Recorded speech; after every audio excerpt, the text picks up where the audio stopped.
guys, welcome back to my channel. My name is Sam and today we're going to talk about authors. More specifically, the authors that I really want to read more from. There are quite a few and I tried to stray away from the typical answers of the authors that I really love and gave 4 and 5 stars to but haven't read more from, because I feel like those answers aren't as exciting because I've talked about those authors quite a lot on my channel.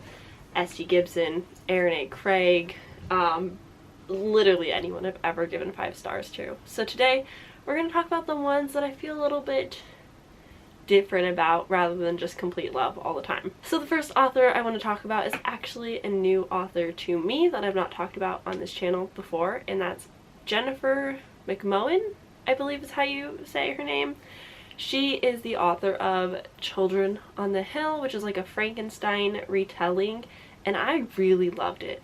I never heard of this author before, and I want to say that maybe this is like a book of the month pick, or it just got really popular this year for whatever reason, and I finally picked it up and I understood the hype. I thought it was really great. The twist really got me. It was a good time. And then I realized that she is the author of the Drowning Kind, I believe, which often gets confused with another book of a very similar title. Either way, I'm very excited to read that. I do have that audiobook available to me on Scribd, but I also wanted to check her out a little bit more, and I saw on Goodreads she has so many books, and I believe they're all somewhat in the horror genre to at least some extent, and that really excites me because I really enjoyed her writing.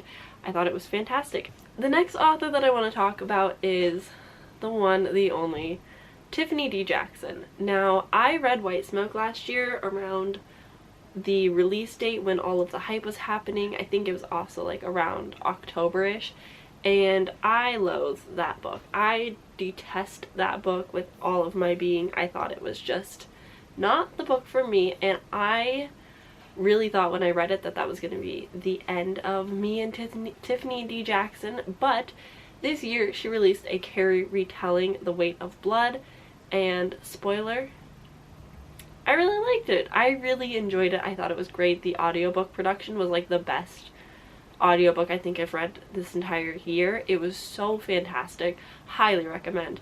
But that means that I've given Tiffany D. Jackson a 2-star and 5 stars. So I'm intrigued to see if other books might be better. I know that Alleged has good reviews.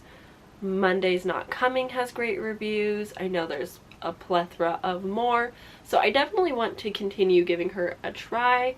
A lot of people do second chance or third chance. Third times a charm is something that Books on Lala does, where she gives authors a third try after a bad star rating and a good star rating for different books. So I definitely feel like that's Tiffany D. Jackson for me, and I'm very interested to see if I can enjoy more of her works or if this was just like a one-hit wonder, because it was just like so freaking good.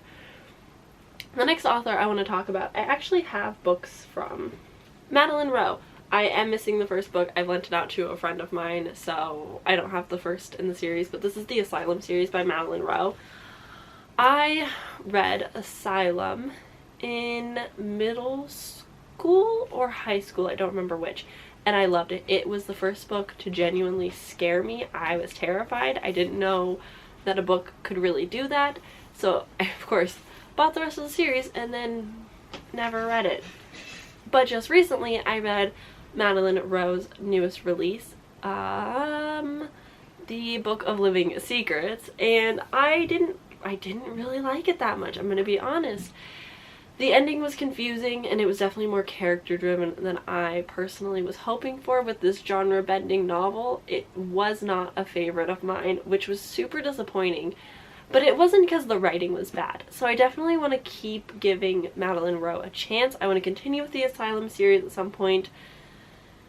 keep an eye on what stories might come in the future. Maybe there will be a different story with a better plot that I can enjoy more. I'm not jumping on the train too hard, but I am eager to see what else could come from this author because I liked the writing. I just didn't like the book. And I didn't like the characters, which obviously will affect the reading experience. The next author I want to talk about is, honestly, she is one of my favorite authors, I think, but I've only read one of her works.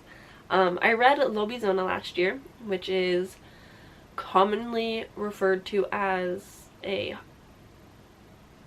Hogwarts kind of comfort fantasy, but it's from a person of color's perspective, a Latin experience where that is going to play a role. The first book talks a lot about immigration, which I thought was really important and honestly educated me far more on the personal experience side of immigration rather than just like the media kind of covers and talks about. But I'm very excited to continue with the duology and finish it, and as I was researching the video a little bit, there is a potential 2023 release coming, and I'm so excited. I really just love the YA cozy fantasy that this is. There's action and adventure and friendship, and it just gives you all the warm feelings. It is commonly, like I mentioned, referred to as a Hogwarts-esque story. It just kind of has that magical school property, which I find comforting. I haven't read the series in which Hogwarts is in, but I have seen the movies and I love the comfort of them, so I can understand why people can see that in these books. And if you're looking for something like that, I would highly recommend Lobizona. They're so good, and the covers are so beautiful, like absolutely stunning. I'm so excited. I genuinely think after finishing Lobizona, I think the second book is Cazadora, I will finish that hopefully soon. I want to do it this year and be prepared for this 2023 release, because if that's also going to be like a high rating, 5 stars, boom, new favorite author. I'm so excited. This next author, oh my goodness, talk about lighting. This next author is Stephen Graham Jones. I read My Heart is a Chainsaw last year for the Literally Dead book club, and I ended up giving it 4 stars somehow. This is a slasher. It is a slow burn. It definitely takes some time to get good. It's a lot of character driven at the beginning, but if you like slashers, please follow until the end. Please read this through until the last like 100 or whatever pages, because it is totally worth it. I ended up giving this 4 stars when I thought it was going to be 2. It really turned around. But with that said, I've read, oh my god, it's too bright of a book. And though I have given My Heart is a Chainsaw 4 stars, I've read 3 other Stephen Graham Jones works, and I've given each of them 3 stars. And it's not because they're bad. I think Stephen Graham Jones is a great horror slasher writer, but I don't think that the audiobooks are for me. I definitely think this is an author that I need to physically read and read along with an audiobook, but not solely an audiobook, because I just have a harder time visualizing through his audiobooks. I don't know why, because the writing is there, it's good, but they just haven't been standoutish for me. But I keep picking him up, and I'm intrigued in all of the plots that he has, so I keep wanting to read him. I don't know, it's causing me a lot of problems, but I definitely want to keep picking him up. I think there's potential for him to be a 5-star writer at some point. I think I can give him one of his books 5 stars. I really do. I guess we'll see, because My Heart is a Chainsaw is apparently going to be a trilogy. I'm not sure how I feel about that, but I will be picking them up. So I will continue with this author. I definitely want to read more. I definitely want to keep cracking down on the backlist of his and giving him more chances. This next author I want to talk about is kind of a little bit of a cop-out maybe, ML Rio, the author of If We Were Villains, which is one of my favorite books. I love it so very dearly. I'm so excited to read it again, and maybe again. I really would love to annotate a copy.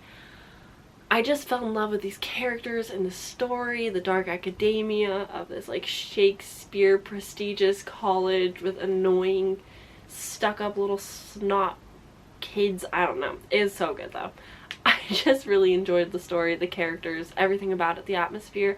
I loved how it was written kind of like a play. It just genius. I really want to read more. You know what the problem is? ML Rio doesn't have more. There is no backlist. This was a debut book and that's it. Since 2017 we have not had another piece of work and I'm dying to read more from ML Rio. It's really upsetting. So obviously I want to read more because I love this book and the author, but there's nothing else to read, so I'm just impatiently waiting. The next author that I want to read more of is Samantha Downing. Samantha Downing wrote The Lovely Wives, I believe. First, I can picture the cover, the girl with the knife, but I read For Your Own Good last year and I did really enjoy this. I initially gave it 3 stars. Upon reflection and review and then a live show, I actually bumped it up to 4 because it was a good story. The writing was there. I just didn't love it at first because I was annoyed with the character, but I understood that was the point. So I'm very interested in reading more from this author. I think this author is a great writer, has very interesting characters and plot and twists that you don't see coming. I'm intrigued to continue with her. I know that everybody loves her first book, so I really, really would love to read it. Even though I didn't absolutely love this one, I need to give her more chances. I need more of her. I need to understand the full arc because I've heard nothing but fantastic things about The Lovely Wives, I think. I'm sorry if that's not the title. The next author I really, dearly, truly love is Ray Carson, the author of The Girls of Thorns and something like that. It's a trilogy. I read the spin-off Empire of Dreams, loved it. I loved everything about it. Do I know if the other trilogy or if the trilogy itself has anything remotely similar to what the like spin-off 4th novel is like? No, I don't know. But I really enjoyed the character. I really loved the writing and the world and how immersive it felt, and I just was so caught off guard by the twist for a fantasy. It blew my mind. I read this early in my little like reading career last year when I started picking reading back up, and I just fell in love, and I've yet to pick any of her other books up. I know she has a few, I believe, and I'm just like kicking myself in the butt all the time, like why have I not grabbed this author's other books yet? I have strong feelings about them. I know I'm going to enjoy them to at least some extent, probably love them. Why haven't I forced them upon myself? I don't know, but I'm really excited. Ray Carson is one of those classic authors. This trilogy came out kind of in like the OG booktube days, at least when I was around booktube watching way back in the day. I remember Ray Carson being talked about way more, and I miss the old booktube authors, and I just really want to read more of them. This next author, I don't know why I had an accent all of a sudden, Melissa Albert, the author of, what's it called? The author of The Hazel One. Haven't finished the trilogy yet. I'll be honest with you, it was a slog for me to get through the first book. I could not pick it back up. It took me like 3 months to read. I just was not here for it. And then I finally finished and it got better, but I wasn't invested. Do I wish to continue with the Tales of the Hinterland and Tales of the Country? I don't even remember the titles, but I want to finish the trilogy, or I guess duology and companion fairy tale novel. I do really want to read them.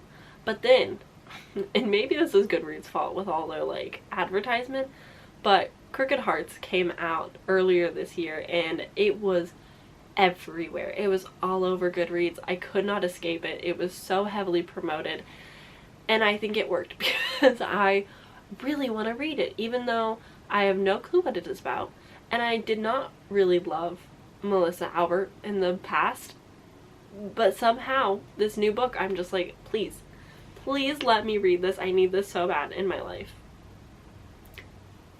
I really cannot explain why, but it is very interesting to like see an author you hadn't really cared about or loved, and a new release comes out and you're instantly like, yeah, of course I'm gonna buy that.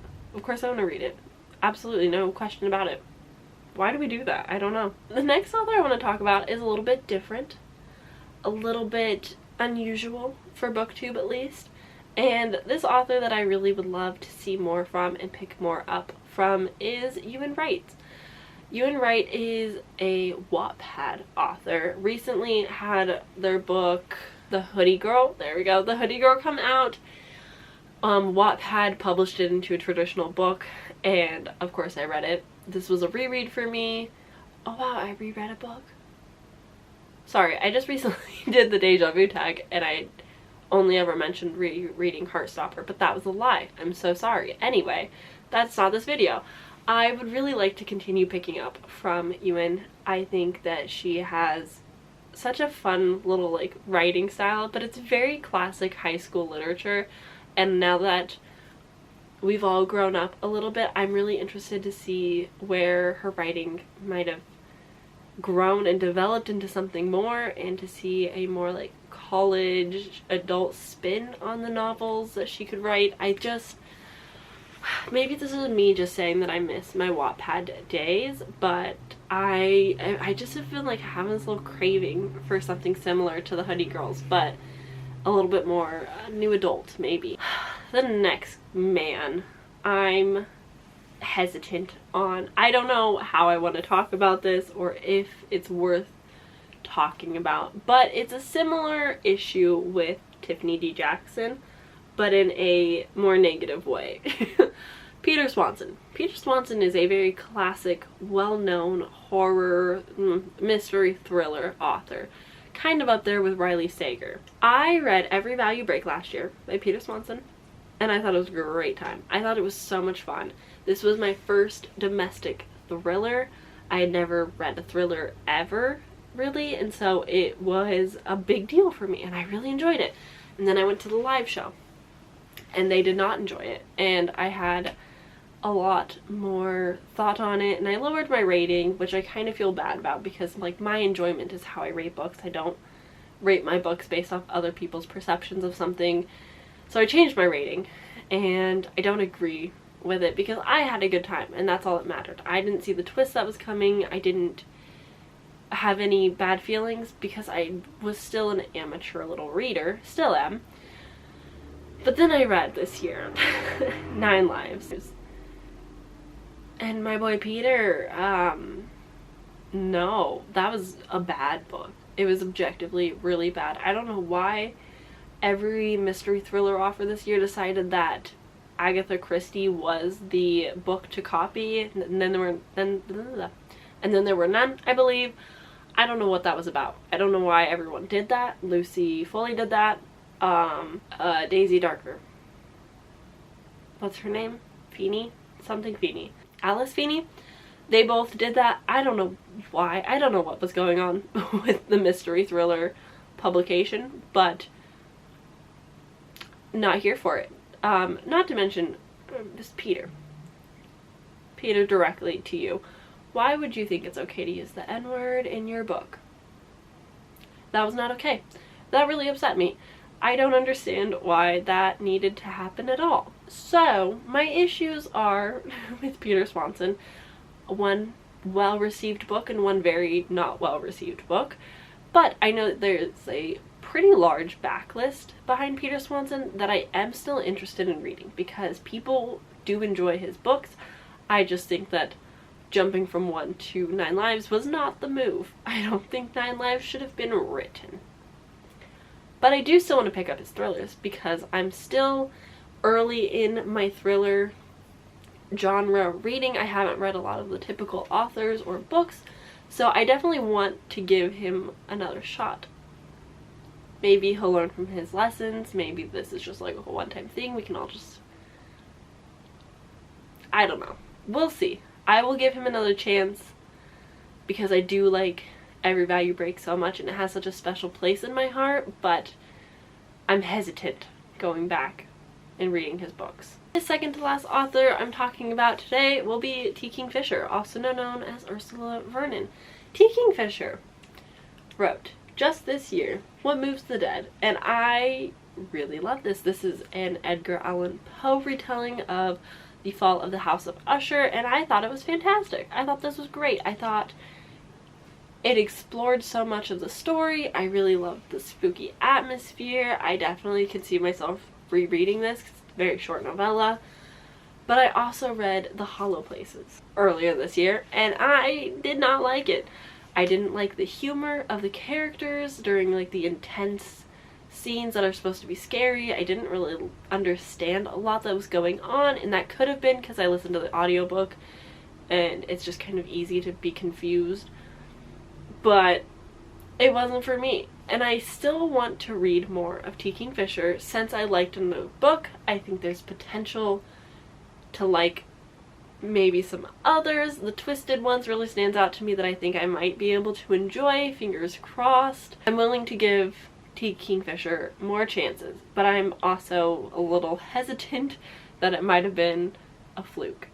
And the final author I want to talk about, and this is going to be controversial, I think I will continue picking up horror books from Cassandra Khaw, the author of Nothing But Blackened Teeth, which I did not like. I thought that it was not well written, and upon a tiny bit of Goodreads investigation today, I discovered that Cassandra Khaw is actually a screenplay writer, which makes sense in how Nothing But Blackened Teeth was actually written, and just like the way that the characters acted and talked to each other, and the way that the atmosphere and the action played out, it kind of made more sense to me. But I didn't like it. I didn't like it at all. But I think there's potential because the thoughts that went into the book, the overall concept of the book, fantastic. Like, if it was executed well, that would have been a favorite among everybody last year. But unfortunately, the execution was not there, and the majority of people did not like it. But I see potential in this author and their writing, and I definitely think I can continue picking up any horror works, especially if they're novellas. I don't mind.